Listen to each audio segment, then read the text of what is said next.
The rain fell heavy that evening, turning the streets of Lagos into rivers of mud and waste. Under the third mainland bridge, 15-year-old Stanley huddled beneath a torn piece of tarpaulin, his stomach growling with the familiar pain of hunger. 3 years he had lived like this, 3 long years since his mother died and left him alone in this cruel world. "Oh yeah, move from there, you dirty rat," a security guard shouted, kicking at the cardboard boxes Stanley had arranged as his bed. "You are making this place to smell. Go and find another bridge to sleep under." Stanley gathered his few belongings, a faded photograph of his mother, one torn shirt, and a small Bible she had given him before she died. As he walked into the rain, passers-by crossed to the other side of the road, holding their noses as if poverty was a disease they could catch. At the traffic lights, Stanley approached a black SUV with tinted windows. "Please, sir, please, ma, anything for food," he begged, his hand stretched out to the driver's window. The window rolled down, and a woman's face appeared, twisted with disgust. Look at this dirty thing. Driver, move this car before this rat touches it. Do you know how much this SUV cost? If your dirty hand touches my car, I will call police for you." The people around laughed. Some brought out their phones to record him. Stanley's eyes filled with tears, but he had learnt not to cry in public. Tears only made people laugh harder. As the SUV sped away, splashing dirty water all over his already wet clothes, Stanley whispered the words his mother used to tell him. "My son, when the world treats you like dust, remember that diamonds are found in the dirt. Your day will come." But standing there in the rain, hungry and humiliated, Stanley wondered if his mother had been wrong. Maybe some people were just meant to suffer. That night, as he searched for a new place to sleep, he had no idea that tomorrow would change everything. He had no idea that saving one life would expose secrets that had been buried for 15 years. The next morning, Stanley woke up under the abandoned warehouse near the waterfront. His body ached from sleeping on concrete, but he forced himself up. He had learnt one thing in 3 years of homelessness. If you don't move, you don't eat. He walked to the small bridge where kind-hearted traders sometimes gave him leftover food. The sun was barely up, and the area was quiet except for the sound of the water flowing beneath the bridge. Then he heard it, a scream, then a splash. Stanley ran toward the sound. There in the water below, a girl was drowning. Her school uniform billowed around her as she thrashed in the current. A school bag floated nearby, already drifting away. "Help! Somebody help me!" she cried out, her head going under the water. Stanley looked around desperately. The street was empty. No one was coming. His heart pounded in his chest. He couldn't swim very well. His mother had only taught him the basics before she died. But the girl was going under again. Without thinking, Stanley jumped. The cold water shocked his body, but he pushed toward the girl. She was panicking, pulling him down with her as she grabbed at him. Water filled his mouth and nose. For a moment, he thought they would both die there. "Please stay calm," he gasped, remembering what his mother had taught him. "I will help you, but you must not fight me." Maybe it was the calmness in his voice, or maybe she was too tired to fight anymore. The girl stopped struggling. Stanley grabbed her and pulled her toward the bank, his muscles screaming with effort. By the time he dragged her onto the muddy shore, his lungs were burning and his arms felt like they would fall off. The girl coughed up water, gasping for air. Her expensive school uniform was ruined, covered in mud and water weeds. When she finally caught her breath and looked up at Stanley, her eyes widened with recognition. Not of him, but of what he was. You are one of those street boys," she said, her voice shaking. She tried to move away from him even though she could barely stand. Stanley's heart sank, but he was used to this reaction. "Yes," he said quietly, "but you are safe now." Before she could respond, the sound of sirens filled the air. A convoy of cars screeched to a halt on the bridge above them. Men in black suits ran down toward them, and behind them, a man in an expensive agbada, his face twisted with panic. "Regina, my daughter, Regina," he shouted. If you want to see what happens next and discover the shocking truth that will change Stanley's life forever, please subscribe to this channel. You won't believe where this story is going. The man who reached them first was Chief Bernard Okonkwo, one of the richest men in Nigeria. Everyone knew his face from newspapers and television. His company, Okonkwo Holdings, owned half of Lagos. My daughter, my Regina, thank God. Chief Bernard fell to his knees beside the girl, pulling her into his arms. His expensive clothes soaked up the mud, but he didn't care. What happened? How did you fall into the water? Daddy, I was running from those boys who always harassed me on my way to school, Regina said between sobs. I didn't see the edge of the bridge. I fell. Chief Bernard's face hardened with rage. Where are my useless security men? Where were they? He turned to his guards. Find those boys. Today they will know that you don't touch Chief Bernard's daughter. Then his eyes fell on Stanley, who was standing aside, shivering in his wet, torn clothes, trying to be invisible. Who is this one? Chief Bernard asked, his nose wrinkling. Daddy, he saved me, Regina said quietly. He jumped into the water and pulled me out. The silence that followed was heavy. Chief Bernard's guards looked at Stanley with surprise. Some of the onlookers who had gathered began to murmur. This dirty street boy saved Chief Bernard's only daughter? Hey, is it true? See how God works, so... Chief Bernard stood up slowly and walked towards Stanley. The boy wanted to run, but something in the man's eyes made him stand still. When Chief Bernard stopped in front of him, Stanley could smell expensive cologne mixed with the muddy water. Young man, Chief Bernard said, his voice thick with emotion. You saved my daughter's life. What is your name? Stanley, sir. Stanley Nwampo. Chief Bernard's face changed. For just a second, something flickered in his eyes. Shock? Recognition? But it disappeared so quickly that Stanley thought he had imagined it. Stanley, Chief Bernard repeated slowly, as if testing the name on his tongue. And your parents, where are they? My mother died 3 years ago, sir. I never knew my father. Again, that strange look crossed Chief Bernard's face. He reached into his agbada and pulled out a thick bundle of cash. Take this. It is 500,000 naira. And here, he pulled out a business card. Come to my house tomorrow. I want to do something more for you. You saved my daughter. I must repay you properly. The crowd gasped. 500,000 naira. Stanley's hands shook as he took the money. It was more money than he had ever seen in his entire life. But as Chief Bernard turned to leave with Regina, one of his guards, a man named Festus, stepped forward. Chief, are you sure about this? This boy, he is a street rat. Who knows if he pushed the girl into the water himself just to play hero and collect money? Festus, Chief Bernard's voice was sharp. This boy saved my daughter. Show him respect. But Stanley saw the way Festus looked at him, with hatred and suspicion. And he saw something else. He saw that Regina, even though he had saved her life, would not look at him. She kept her face turned away, as if the sight of him disgusted her. As the convoy drove away, Stanley stood there, holding the money, wondering why Chief Bernard had looked so strange when he heard his name, and wondering why saving someone's life could still make him feel so small. That night, Stanley couldn't sleep. He had hidden the money in 3 different places under the warehouse. He had learned the hard way that street life was full of thieves. But it wasn't the money that kept him awake.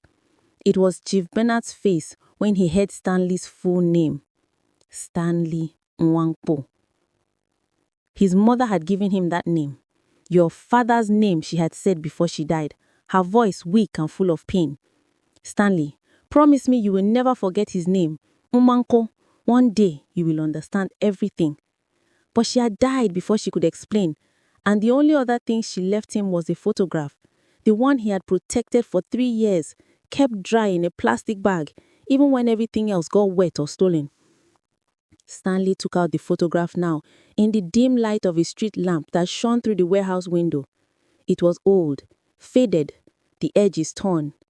In it, his mother stood beside a young man, in front of what looked like a university building. They were both smiling. His mother looked so young, so happy, nothing like the sick, tired woman who had died in his arms.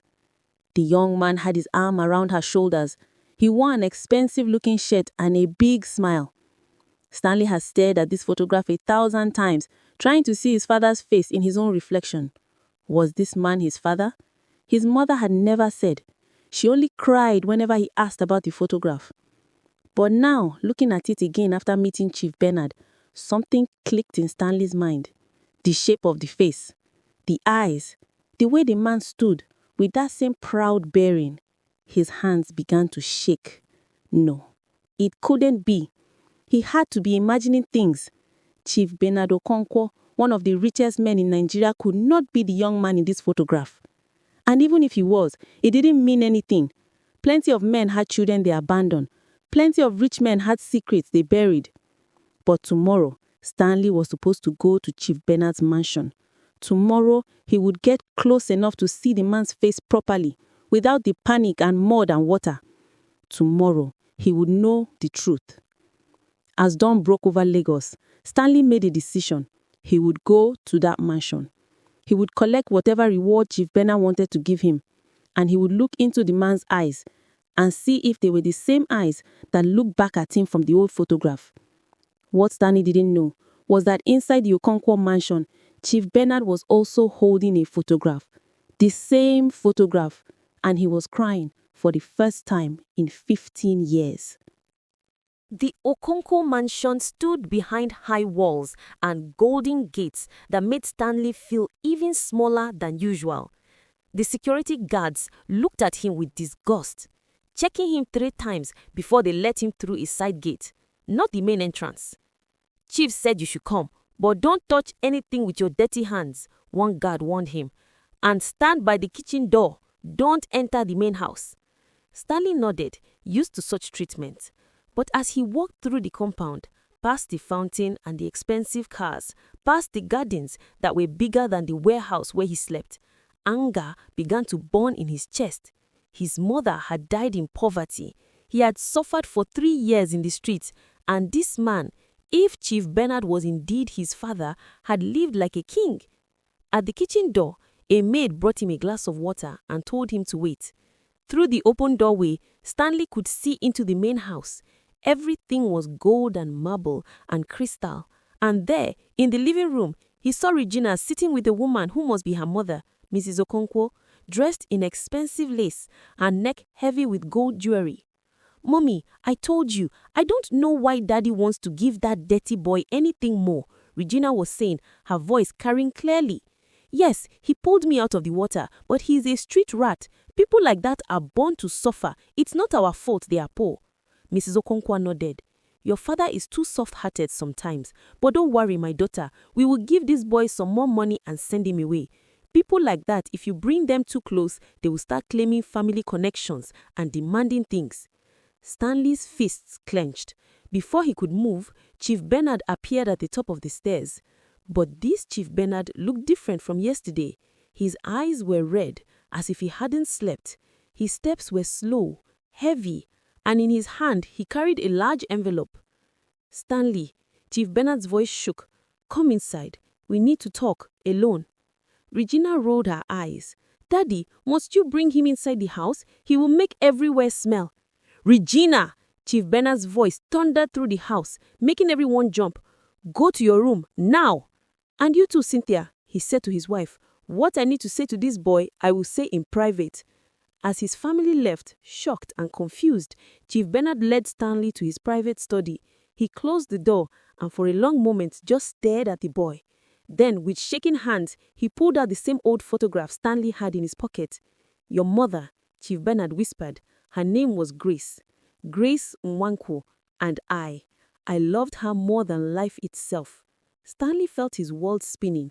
You are my father?" Tears rolled down Chief Bernard's face. 15 years ago, I was just a struggling businessman. I met Grace at the university where she worked as a secretary. We fell in love. We were going to get married. But then, my business suddenly succeeded. Big money came, and my family, they told me Grace was not good enough. They told me I needed to marry Cynthia from a rich family, for connections, for business. Chief Bernard's voice broke. "I was a coward, Stanley. I was a weak, wicked man. Grace came to me and told me she was pregnant with you, and God forgive me, I gave her money and told her to go away. I told her to never contact me again. I chose money over love. I chose status over my own child. Stanley couldn't speak. His legs felt weak. I have looked for you both for years, Chief Bernard continued. When I finally became strong enough to stand up to my family, when I realized what I had lost, I searched everywhere, but Grace had disappeared. And now you tell me she's dead. Dead! And you, my son, my own blood, have been suffering in the streets while I lived in this mansion. The door suddenly burst open. Festus, the guard who had insulted Stanley yesterday, stood there, and behind him were Mrs. Okonkwo and Regina, their faces twisted with shock and fury. I knew it, Festus shouted. I knew this street rat was trying to play games. Chief, he is lying. He cannot be your son. Look at him. He is probably a con artist who heard stories and... Enough. Chief Bernard roared through the house, making everyone jump. Festus, you are fired. Get out of my house. And Cynthia, Regina, you will hear me now. This boy is my son, my blood, and I will right the wrong I did to him and his mother. What happened next shook all Lagos. Chief Bernard didn't just acknowledge Stanley as his son. He called a press conference in front of cameras from every major television station. Before journalists and society people, Chief Bernard told his story. He confessed his betrayal. He cried publicly for the woman he had abandoned and the son he had let suffer. I am a billionaire, Chief Bernard said into the microphones, his voice heavy with shame, but I am also a man who failed at the most important thing, being a good person. My son Stanley saved my daughter Regina, not knowing she was his sister. He showed kindness when the world had shown him only cruelty. He is a better man at 15 than I am at 50. The video went viral. Within hours, all of Nigeria was talking about it. The story of the homeless boy who saved the billionaire's daughter and turned out to be his son. But the real karma was yet to come.